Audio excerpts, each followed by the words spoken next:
This symbol is one of the most important symbols in all symbology. It is the most prominent symbol on our $1 bill. It is one of the most viewed symbols on Earth. And very few people understand what it really means. I'm going to break it completely down from top to bottom and go through each element and attempt to explain it as fully and as clearly as possible. This is the symbol of all the mystery traditions. Okay? Very simply, it is the symbol of all occultism. Of course, it is Egyptian in its thematic representation, in its symbolic representation. It is Egyptian, and there is a reason for that. We see the elements of the symbol being the words Anuit Coeptus at the top. Then we have a pyramid with its capstone missing. The capstone is cut off, so it is an incomplete pyramid. Atop the pyramid, as a two-dimensional slit in the sky, it could be seen, a two-dimensional opening or a rift in the sky. From behind that, we see an eye. And that eye is bathed in light. The pyramid is comprised of 13 courses of brick, the bottom of which has a date inscribed on it in Roman numerals, 9 Roman numerals. There is then a sash with the words Novus Ordo Seclorum written on it at the bottom. So we have to understand each element. Each element is here not by accident, it is there by design, and the makers of this sigil, because that's what this is. This is a sigil, which is comprised of many symbols. Put nothing on it by accident, and everything has a meaning in this. So let's start to break down the symbols one at a time. Anuit Coeptus is Latin. It means Anuit means to favor or to look favorably upon. Coeptus is an enterprise, an undertaking, or a project, a work in progress, you could say. So Anuit Coeptus means he favors, could mean she favors, it favors, our project. He favors our work. He favors our work in progress. Okay? So he favors our work is a good translation. Novus Ordo Seclorum is often hotly contested as to its meaning. Novus means new, Ordo means order or way, and Seclorum is the debated word. So I go to a Latin dictionary and I look up the word Saeclorum, S-A-E-C-O-L-O-R-U-M. This is because people will say Seclorum means of the ages. So I'm looking up the word Saeclorum. And that means age, generation, people born at a time, race, present time or age, century. So if this phrase said the new order of the ages, we should see an A in between that S and E there. It would say Novus Ordo Saeclorum, but it says Seclorum. So clearly that's not the definition. Many people will say that that's what it means. It does not mean of the ages. Okay? The word seclorum is put into a Latin dictionary, and then you see it is a word modification, a truncation. CL is derived from CUL. So an internal CL might be rendered by CUL, thus giving us seculorum. And seculum, seculi, is a noun that means world, universe. Secular, temporal, earthly, or worldly affairs, cares, or temptation. So, clearly, I think this can be solved and agreed upon once and for all, so we don't have to hear this incorrect, connotatively incorrect translation, the new order of the ages. This phrase clearly says New World Order. And that's it. That's what it says. Let's lay this to rest once and for all. Okay? So, he favors our work, the New World Order. and you have an eye in the triangle looking out from another dimension of space into our realm. The light is pouring through the scene from that realm, and a pyramid is being built. So, he favors our work, the New World Order. Who favors the work? What is the work? And what is the New World Order? So, clearly, this is the being that favors the work. This project is the work that's being done. Okay, this is the incomplete project. This is the date that the project could be begun or finished, depending on how we look at the seal.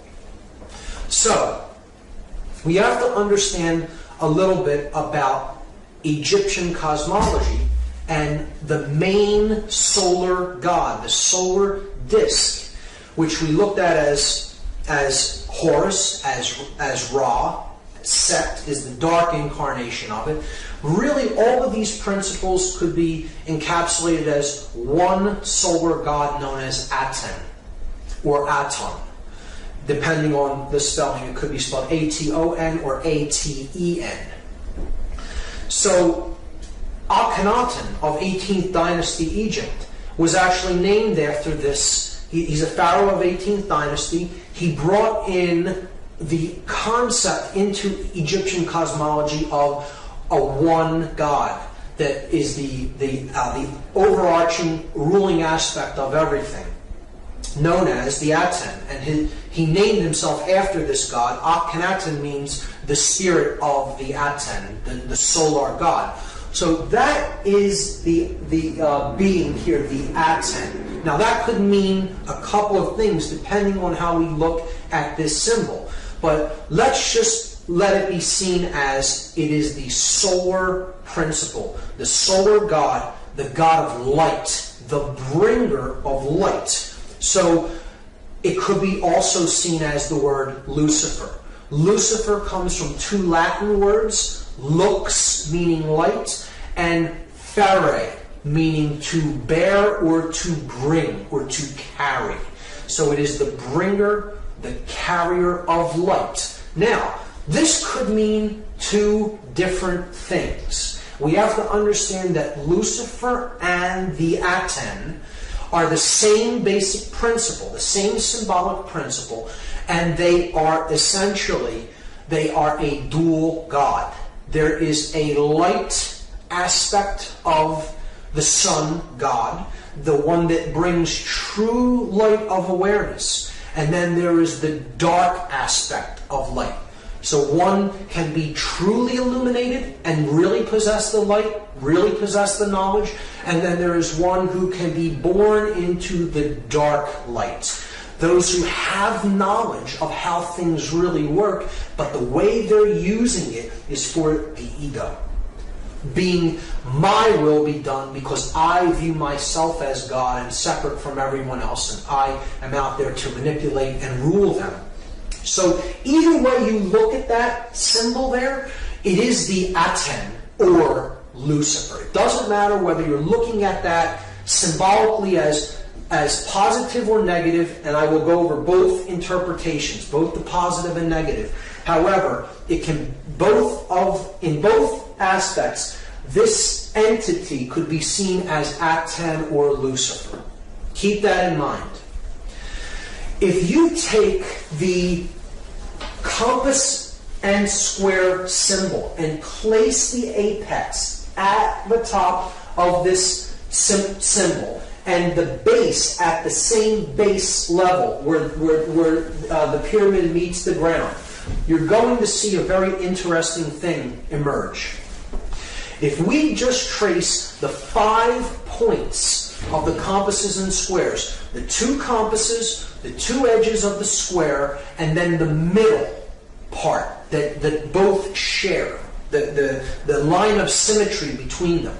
So we go down the compass edges, and we see that the compass points point to 2 letters.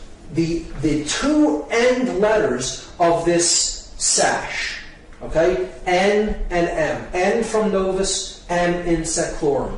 Then we go up the place where the square is used to measure from, the inside edge of the square.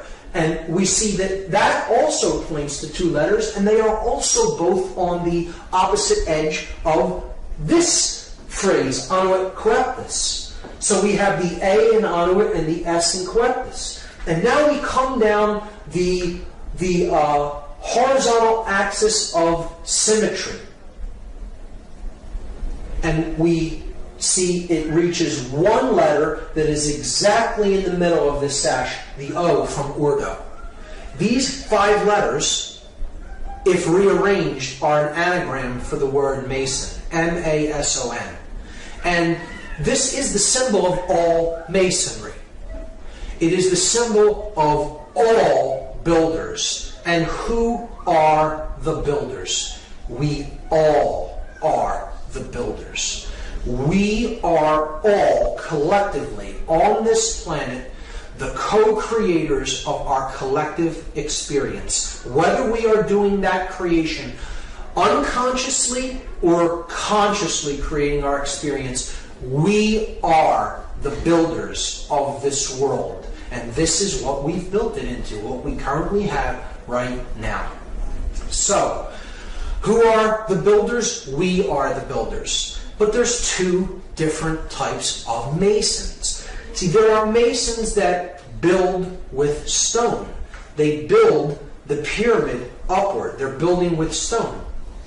If you connect these 5 symbols as they are connotatively used in this seal, they form an inverted, skewed pentagram. And an inverted, skewed pentagram, if you look into dark occultic symbology, is always used as a symbol of pacts. It's a symbol of pacts, of promises made, to be something to be fulfilled, to be delivered upon completion of something else. So again, we saw that these 4 arms represent the material world, depicted as the upward pointing pyramid, the brick, the physical object, and they are crushing the spirit, the 5th element, into the ground, burying it under the weight of the pyramid. See, the dark builders, the dark masons, those who are building toward a world of male domination, the blade. See, they're building with bricks. The bricks are people who are trapped in physical 5-sense reality and left brain prisonhood. They are those who can not change. They have one form and it's hardened.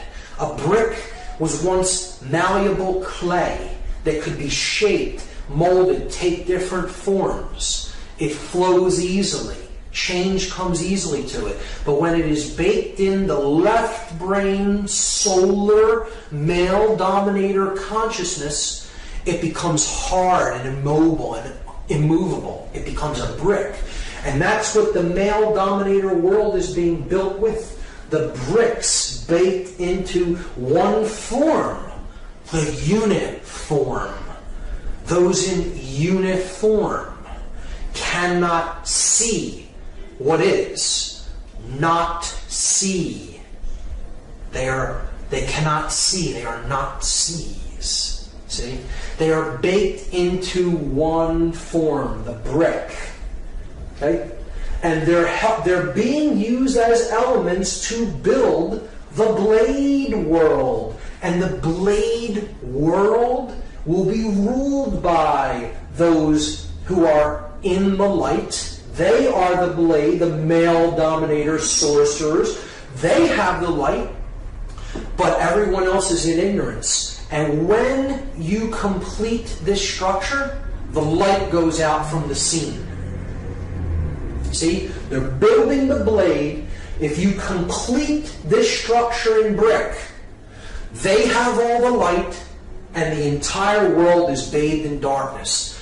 That in that symbol, the Aten or Lucifer represents the sorcerer, and he is completely trapped in ego. The ego-bound consciousness. It's the I in the triangle.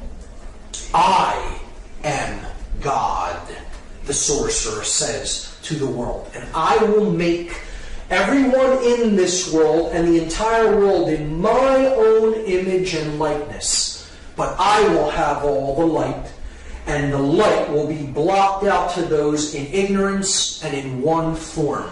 And the male-dominator world will be born into existence, and it will bathe the world forever in darkness. That's the negative connotation of this symbol. See, you'll notice it's the blade without the chalice. See, these other 3 points make the chalice, but it's gone, it's ghosted. Just like it's been ghosted through human sacrifice, through the cremation of care. Right? It's been ghosted through the removal of the sacred feminine from the Trinity, and through not caring about what goes on in the world. The sacred feminine is removed, it's ghosted, but the male principle is embodied in stone. And that's the project, the New World Order project that the Dark Masons, the builders with brick, are building into manifestation.